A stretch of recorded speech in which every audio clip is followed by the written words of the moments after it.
Hey guys, it's DC here and welcome to episode 6, I think, of the Daily Hack.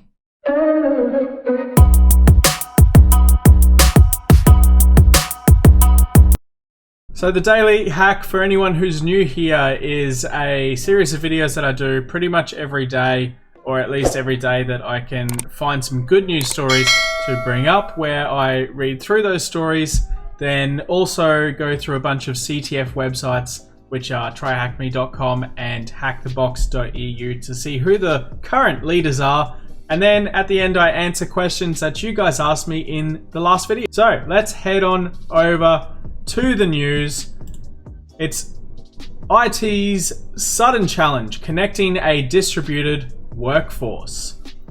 As businesses around the world adopt to the changing dynamics of the COVID-19 pandemic, the need for social distancing has unleashed an unprecedented shift towards remote and teleworking, creating a mass exodus of employees moving from branch offices to home offices. With thousands of businesses enabling a work-from-home strategy, millions of employees must quickly adapt to communicating and collaborating in entirely new ways to maintain business productivity. Now, I'm just going to pause this here quickly because I know where this article is going to go. But if I had $1 for every time someone in my family or one of my friends has called me this week and asked for IT help because Citrix isn't working or their VPN isn't connecting or something like that, this is what this article is definitely going to be about, because everyone in the world now is trying to remote work, and to be honest, in Australia the internet is just not handling it. The NBN here is completely shit, and anyone who tells you otherwise is potentially a little bit special, and it's just not working. It's no good, and I'm sure it's happening all around the world as well. There's large organizations here that do have really good fiber optic internet connections that are still having problems, and most of them are related to licensing, which if you've listened to any of my previous the Daily Hack videos, you'll hear my point of view on licensing and how this is going to pan out. But anyway, let's keep going with the story here. For IT departments, this shift is creating an entirely new set of challenges. The primary challenge is connecting a distributed remote workforce to business, enabling applications and services residing in the data center or in the cloud. Some users require access to VoIP systems, virtual desktops, and video conferencing that require fast and highly reliable network connections. A company that had 50 branch offices yesterday must now grapple with the idea that every user and their home network is a new branch they have to support, representing an exponential increase in the number of sites overnight. So an example of things that I guess some people I know, I won't say who they are, who have called me up and asked for help in this last week of them going to remote working are things like they can't use their 2 screens in Citrix, and basically just not being able to connect at all, or that things aren't exactly the same as they are in the office. And to expect that is honestly ridiculous, but these are end users we're talking about. They don't understand that remote working is a completely different ball game to those, working in the office. So anyway, let's keep going here. Over the past few weeks, as this shift has moved from possibility to reality, we've had a series of discussions with customers about how to best meet these changing organizational goals. We've taken these requirements into account and have compiled a reference architecture that allows for non-SD-WAN and SD-WAN users alike to connect to applications and services remotely. In this blog, we'll dig into this architecture in more depth. So I'll leave this all here because there's actually quite a lot of really good information, and I'll put it in the description. It's a really good article.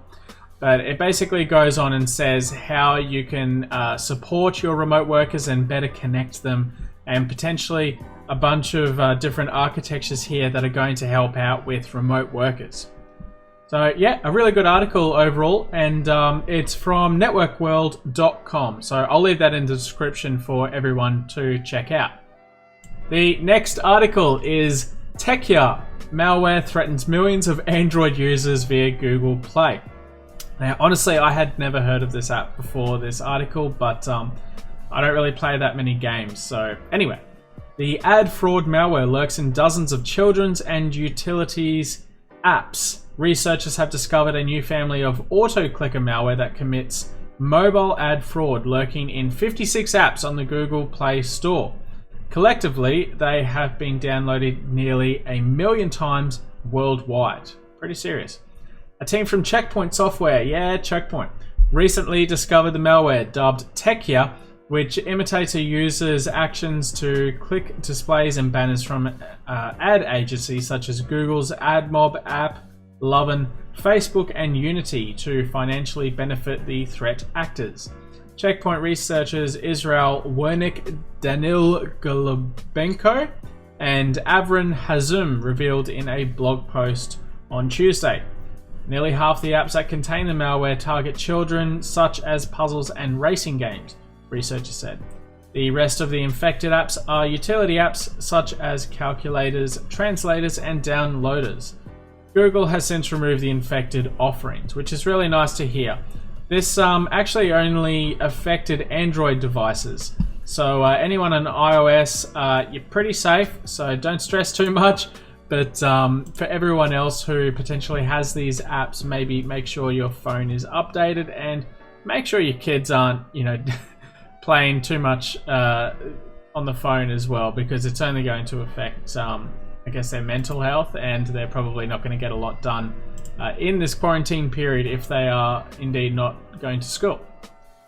Next article is Canon breach exposes personal data of current former GE employees and beneficiaries. So the article reads, while I'm usually a bit numb to the latest data breach, the sheer variety of exposed information is unique. GE and Canon haven't disclosed how the breach occurred, but what has been released seems to indicate that it likely was accomplished using a standard credential phishing attack or due to credential reuse on another site.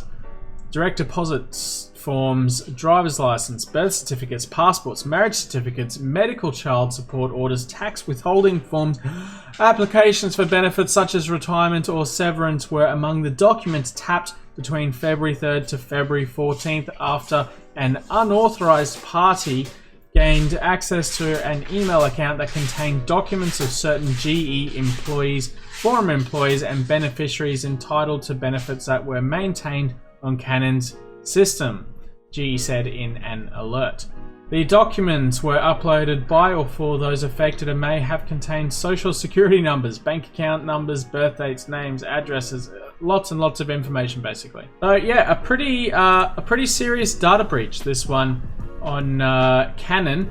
So I guess if you signed up to Canon, or I guess it's mostly their internal system, so I wouldn't be too worried if you signed up. But if you did work for Canon previously, I would be a little bit concerned, and yeah, maybe that's something to look out for, to change your passwords and maybe ask Canon, if you did work there, to delete any history of your personal details if they can't keep them safe. Okay, heading on over to tryhackme.com.